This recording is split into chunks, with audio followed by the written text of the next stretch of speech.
बहुत भाई लोगों का कमेंट आ रहा है कि मैं दिशा ऑनलाइन क्लासेस से अपना क्लास करूं या टारगेट बोर्ड से करूं। तो इस वीडियो में आपको बताऊंगा कि आप टारगेट बोर्ड से पढ़े या दिशा ऑनलाइन क्लासेस से। इसमें आपको दोनों का कमियां और ही दोनों से पढ़ने का फ़ायदा और नुकसान को बताएंगे। देखिए, टारगेट बोर्ड है जो उसके मालिक है प्रिंस सर, और वो जो भी कंटेंट लाते हैं, जो भी टीचर लाते हैं, बहुत अच्छे से लाते हैं। और उनके द्वारा टीचर जो लाया जाता है, सारे एक्सपीरियंस ढूंढ कर लाया जाता है। और वो सारे टीचर कहीं ना कहीं 3 साल 4 साल ऑफलाइन में पढ़ाए होते हैं। वहीं पर दिशा ऑनलाइन वाले क्लास जो हैं, जिनका नाम है संजय सर, वो भी यही काम करते हैं। जहाँ भी एक्सपीरियंस बंदे हैं, सब टीचर जो एक्सपीरियंस है कहीं ना कहीं 2 साल 3 साल पढ़ाए हुए हैं, उनको हायर करते हैं और यहाँ पर ट्रेनिंग देते हैं। उसके बाद ही अपने ऑनलाइन एथी पर, ऑनलाइन यूट्यूब पर या अपने ऑनलाइन ऐप पर लाते हैं। सबको ट्रेनिंग दिया जाता है, उसके बाद ही सब लोग आता है पढ़ाने के लिए। ये नहीं थोड़ी है ना कि डायरेक्ट किसी को लिया कर दे दिया जाता है कि आप आइए और पढ़ाइए। जो भी टीचर को लाया जाता है वो सारे टीचर एक्सपीरियंस होते हैं। उससे पहले यहाँ पर इनके पास ट्रेनिंग दिया जाता है, उसके बाद ही लाया जाता है।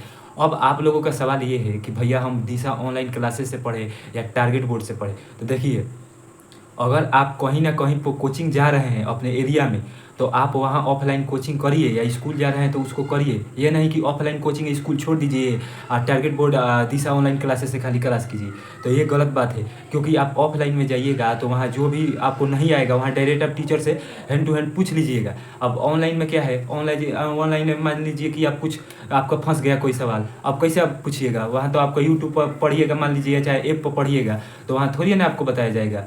हो सकता है कि उन लोगों का डाउट ग्रुप, आप ऐप के क्लास परचेस किए होंगे तो उसका डाउट ग्रुप होगा, तो उसमें आप क्वेश्चन भेजिएगा तो वो लोग सॉल्व करेगा। लेकिन ऑफलाइन में आप जाइएगा तो आपका वहाँ पर क्लियर हो जाएगा, आप टीचर से पूछ लीजिएगा।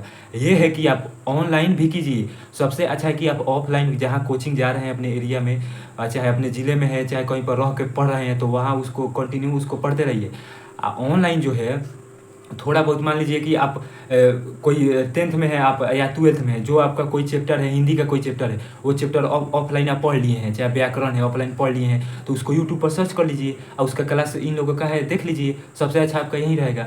अब सोचिएगा कि पूरा का पूरा आप ऑनलाइन कीजिए तो सही नहीं रहेगा आपके लिए। अगर आप 12th में है तो आपके लिए सही हो सकता है, लेकिन आप 10th में है तो आपको यही सलाह देंगे बड़े भाई होने के नाते कि आप ऑफलाइन ही क्लास कीजिए। रिवीजन जैसा होता है ना, उसको आप ऑफलाइन ऑनलाइन यूट्यूब से सर्च कर लीजिए। जो भी आप चैप्टर पढ़ रहे हैं या पढ़ लिए हैं पहले से, उसको आप सर्च कीजिए, उसको पढ़ लीजिए।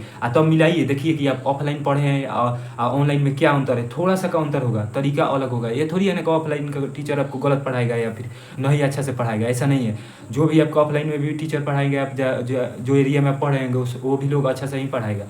तो इसलिए इस भरम में मत रहिए कि ऑनलाइन पढ़कर ही अच्छा से पढ़ा जा सकता है, ऐसा कोई बात नहीं। आप ऑफलाइन भी अच्छे से पढ़ सकते हैं। ऑनलाइन आप सिर्फ रिवीजन टाइप से कीजिए, या फिर लास्ट में जब 3 महीना या 4 महीना बचेगा तो सारे टीचर यूट्यूब आते हैं शाम को और थोड़ा थोड़ा पढ़ाते हैं रिवीजन टाइप से, वो वाला आप पढ़िएगा, बहुत अच्छा रहेगा आपके लिए। ठीक है, आप कॉमेंट कीजिएगा कि दिशा ऑनलाइन से आप पढ़ेंगे या अभी पढ़ रहे हैं, या टारगेट बोर्ड से या विद्याकुल से पढ़ रहे हैं, चाहे वो आस्क बोर्ड वाले सर हैं उनसे पढ़ रहे हैं, या फिर PW से पढ़ रहे हैं। आज चाहे आप किस ज़िले से हैं, आप ज़रूर कमेंट कीजिएगा।